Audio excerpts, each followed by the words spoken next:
में क्या क्या हुआ इस पूरे हफ्ते में और आगे क्या होने वाला है। इस हफ्ते में दो नतीजे सबकी नज़रें उसमें थी और उन दोनों ने चौंकाया। एक स्टेट बैंक ऑफ इंडिया सबसे बड़ा बैंक है, सरकारी बैंक है और उसको मिरर टू इकॉनमी भी कहते हैं, और दूसरा एकदम नए ज़माने की कंपनी है, टेक्नोलॉजी बेस्ड कंपनी है, फूड डिलीवरी काम करते हैं बेसिकली, उनका नाम है जोमेटो। उन्होंने भी चौंकाया, 2 करोड़ का मुनाफा कमा के दिखा दिया। इसके पीछे बहुत दिलचस्प कहानी है, उसको समझेंगे, लेकिन एक एक करके लेते। पहले स्टेट बैंक के नतीजे। गुरमीत जी, आप बहुत बैंक में काम कर चुके, कैसे लगे आपको नतीजे स्टेट बैंक के? थोड़ा सा मुझे लगता है नीरज जी स्ट्रीट डिसअपॉइंट हुआ दो चीजों पे। एक उनका निम थोड़ा कॉन्ट्रैक्ट हुआ, ज्यादा हुआ। बाजार एक्सपेक्ट कर रहा था कि स्टेबल होगा। तो नेट इंटरेस्ट मार्जिन में जैसा आपका स्क्रीन भी दिखा रहा है करीबन 25 पैसे का। बाकी बैंक्स में हमने देखा था कि या तो स्टेबल था या बहुत माइनर कॉन्ट्रैक्शन था। अ, होता है, इंटरेस्ट रेट जब बढ़ रहे होते हैं तो इनिशियली एक्सपैंड होता है और फिर जब स्टेबल हो जाते हैं तो वापस थोड़ा सा रिटर्न टू नॉर्मलाइजेशन होगा। दूसरा, स्लिपेज बढ़ गया। बाजार को लगा वो स्लिपेज का नंबर ज्यादा है, और पीएसयू बैंक्स को लेके हमेशा ये कंसर्न रहता है कि कहीं वापस से वो पुराना 2011 12 13 साइकिल लोगों को याद आ जाती है। बट अगर आप एब्सोल्यूट नंबर में देखेंगे, उनका ग्रॉस एनपीए देखेंगे तो ग्रॉस एनपीए लगभग उतना ही है, 90,000 करोड़ है, और नेट एनपीए में भी करीबन करीबन 1,000 करोड़ का इजाफा हुआ है। इतनी बड़ी बैलेंस शीट में ज्यादा मायने नहीं रखता है। बट क्योंकि थोड़ा सा भी एसेट क्वालिटी में डिटोरेशन आता है तो बाजार को परेशानी होती है। दूसरा, quarter on quarter credit growth नहीं हुई, 1% के आसपास हुई। बाकी बैंक्स ने बहुत अच्छे नतीजे दिखाए, कुछ छोटे बैंक्स ने तो क्वार्टर ऑन क्वार्टर 4-5% का ग्रोथ दिखाया credit growth. But guidance SBI ने अगले साल की 14-15% की दी है। तो मुझे लगता है valuation wise one book value पे है, बहुत एक्सपेंसिव नहीं ट्रेड कर रहा है। इनफैक्ट 630-640 के हाई के बाद वैसे भी थोड़ा सा नीचे है, अगर आप पीक लेवल ऑफ मार्केट की बात करें।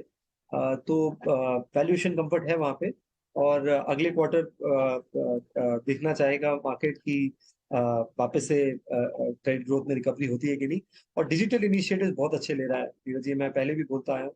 अंतिम उन्होंने जो उनकी अंडर राइटिंग है वो भी इम्प्रूव हुई है, credit under writing digital disbursement से। एक्विजिशन इंप्रूव हुआ है योनो से, न्यू टू बैंक का।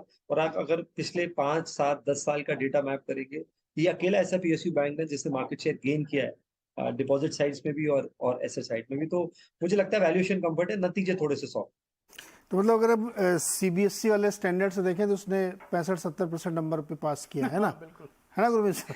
फर्स्ट क्लास नहीं है 70% अच्छा होता था हमारे टाइम पे, आज सर आजकल लोगों ने बेंचमार्क बिगाड़ दिया है।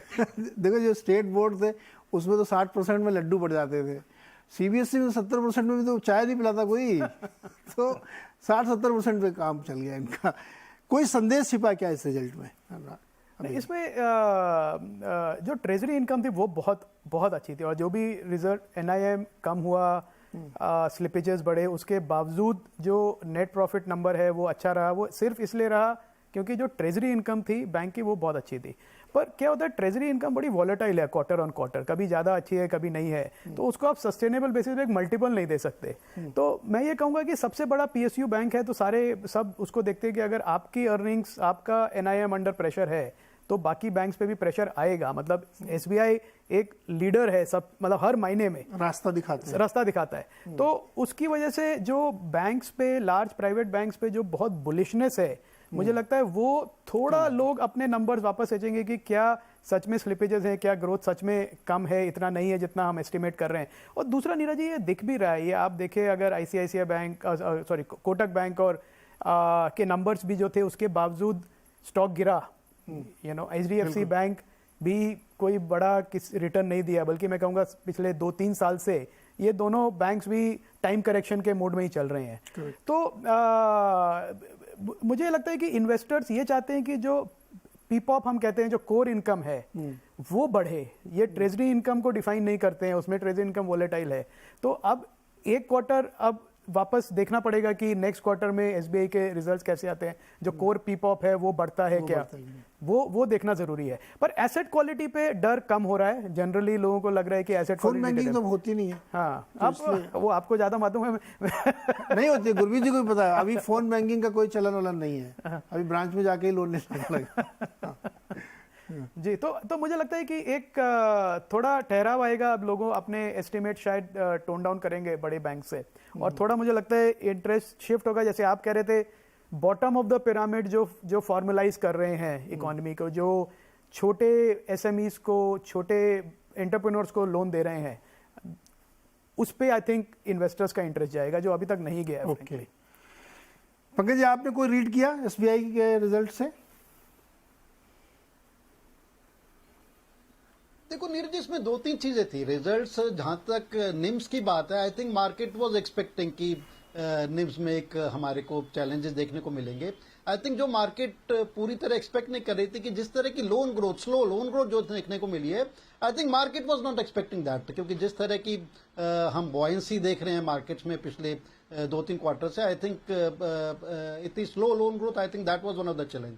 बट अगर मार्केट की स्टॉक वाइज पोजीशनिंग देखें, आई थिंक पोजीशनिंग मार्केट में पहले ही काफी रैशनल हो गई थी। और जहां तक स्टॉक की वैल्यूएशन की बात है, I think any valuation, any stock price of state bank below 550, I think काफी रीजनेबल वैल्यूएशन हो जाती है।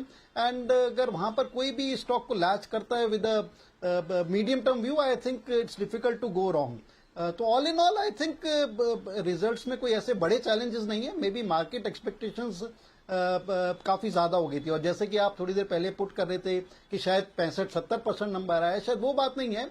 आई थिंक जो क्लास के या टॉपर्स होते हैं, you always expect them to top, और उनके पास मार्जिन ऑफ एरर बहुत ज्यादा नहीं होता है। तो if you are expecting about 85-90%, you would not expect them to deliver 65-70%. So I think that is the only reason. और जनरली भी हम देख रहे थे कि मार्केट में थोड़ी स्लगिशनेस आ गई है। एंड अगर हम बैंकिंग स्टॉक इन जनरल देखें, ज्यादातर बैंक्स ने अच्छे रिजल्ट दिए, बट उसके बावजूद भी we have seen correction in दो स्टॉक्स।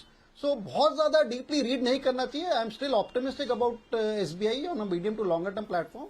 और स्टॉक में अगर 3 से 5% की करेक्शन आती भी है, चाहे वो रिजल्ट की वजह से हो, या मार्केट पोजीशनिंग की वजह से हो, या जनरल मार्केट करेक्शन की वजह से हो, I think we would definitely be recommending a buy on State Bank of India from those kind of levels.